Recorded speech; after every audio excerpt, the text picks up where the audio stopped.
So this is going to be a start of a series.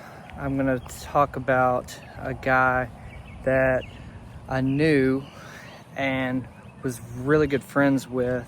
His name was Chris, and you see him in one of my other videos. It's a manifold, intake manifold replacement on a 350.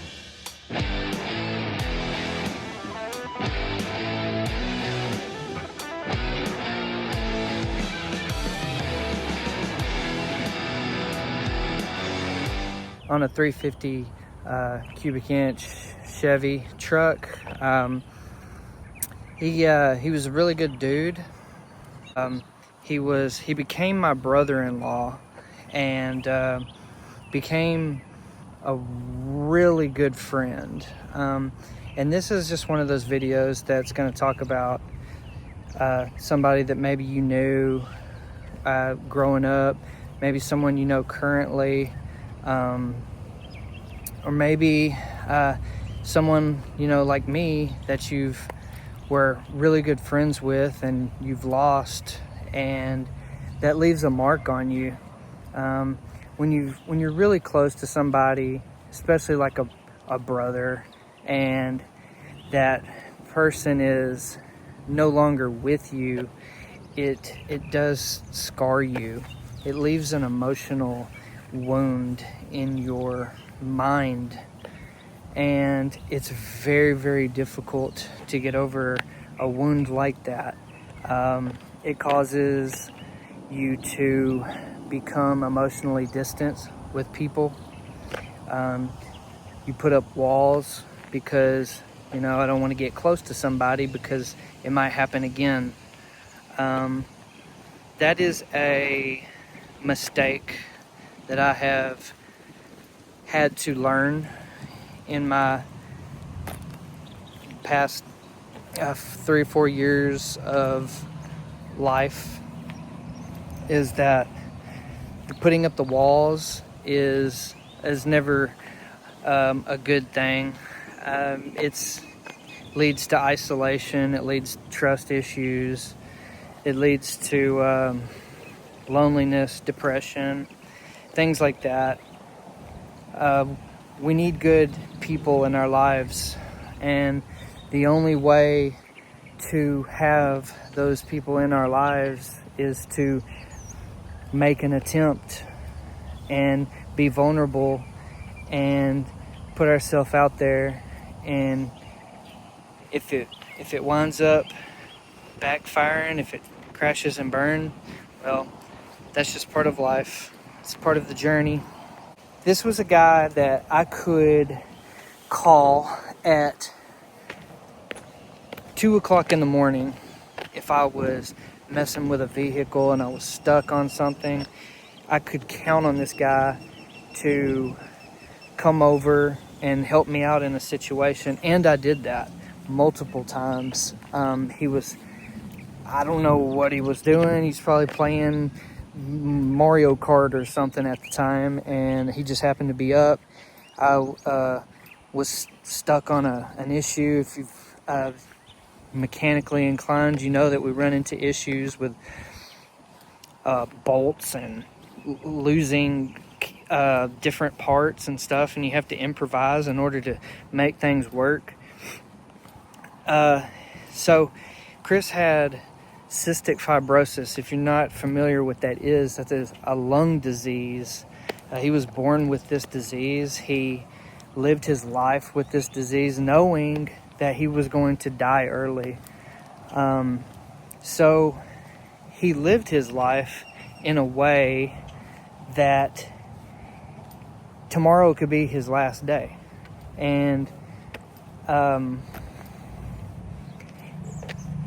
it's really crazy because you don't really know how that's going to impact your life until you've seen death. You've seen how vulnerable we all can be, and how one day we can talk to somebody on the phone or in person and give them a hug and tell them that you love them, and literally the next day they can be gone out of your life, and things are completely different from that point forward. Almost as if it was a dream, as if it never happened. You know, I think about this dude every day, and you know, I know he's in a better place because he lived his life in not a living hell, but he lived with a disease that made him suffer. He would have these coughing fits, and they would cause him to you know, almost go unconscious, and he would vomit up this mucus. So what cystic fibrosis is it's the mucus inside of your lungs becomes really thick, and it causes issues with like oxygen. It harbors like bacteria, so you're prone to more lung infections than like your typical person would be. At the age of 25, I believe it was, he got a lung transplant. If I remember the story correct, there was a guy, I don't remember his age, but he had a motorcycle wreck and died from that accident. And as a result, Chris was able to get a lung transplant from him, and that gave him another 5 years of life before he went into rejection again. And you know, ultimately he lost that battle. But I do want to add, he lost the battle. He chose to give that battle up. Very admirable way of dying, if I have to give my opinion on the matter. He was tired of those around him having to, in his mind, cater to him or be, you know, with him in the hospital or help him out in any kind of way. He was just, he gave all of that up because he was out of love. That was his way of showing love. He decided that, you know, enough was enough. He had spent his time here on this earth as long as he was meant to spend, and now he is no longer here, and I believe he is you know, looking down from heaven, and I'll see him again one day. But Chris was he was big into automotive technology, I guess you'd say, and cars were his thing, his passion. I have a liking for cars myself, and so when I met him, he was driving it was an early 90s or late 80 model Corvette, and that's what I associate him with. When I see Corvettes, he's who I think about. And that car, he got rid of that car. I mean, he had GTI Volkswagen, so he had another Corvette, an early 2000s model.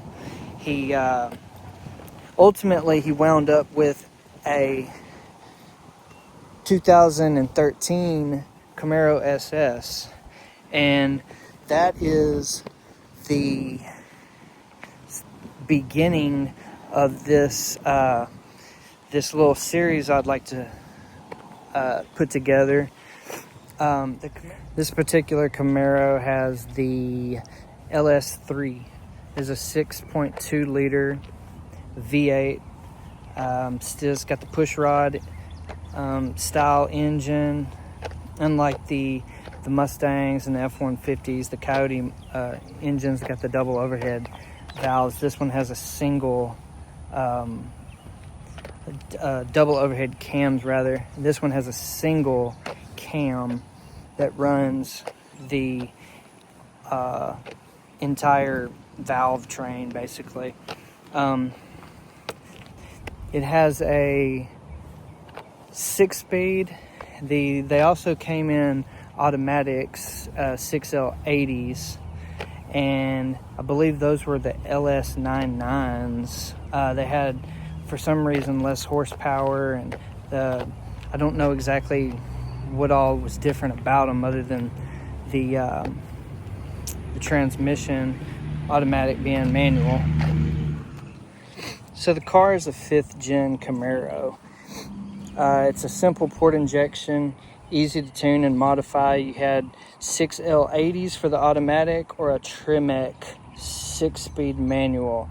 There's huge aftermarket support for it. Brian Tooley Racing now has a canted valve head for just like the 6th gen Camaros. The max out naturally aspirated 750 horsepower all day. This is boosted. Stock bottom end is good to around 1,000 crank horsepower. Trannies and the driveline as well as fuel system upgrades are needed. E85 is the way to go for the right fueling mods. It's on the heavier Zeta platform from the Holden cars GM made in Australia. Big pro tourers that like flying the Outback at 140 plus in stock trim for long distances. It does make it harder for them to compete with the 6th gens without weight reduction or serious amounts of boost. Once dialed in suspension wise, they're good cars to race around the circuit. Look up the 2014 5th gen Z28. People can buy parts and upgrade the stock as to that spec. Straight line, they can get into the 9.25 mile. They can use parts from the LS7 as well on the LS3 short block heads and cam that wakes up the LS3, but the stock LS7 heads have valve guide issues where the LS3 heads don't. Some opt to do just port LS3 heads and be close to what a stock LS7 head is anyway. Looks wise, they're not iconic and they're hard to beat, but who doesn't like a nice fat ass, right?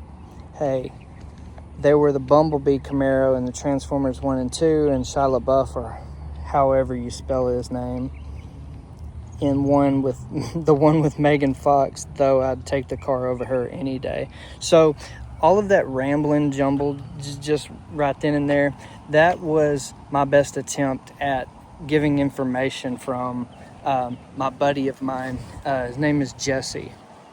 Jesse's a really good guy. He knows a lot about cars. So any kind of car information that you need, especially GM related vehicles, he's going to be really good, a really good source of information. If you have any kind of questions, any kind of advice or anything you'd like to mention about a 5th generation Camaro, that's what this is going to be about. So feel free to share, feel free to tell me anything that you know, that you want to learn, any kind of inspiration, any kind of modification that comes to your mind. Don't be afraid to drop a comment, and stay tuned for more videos to come.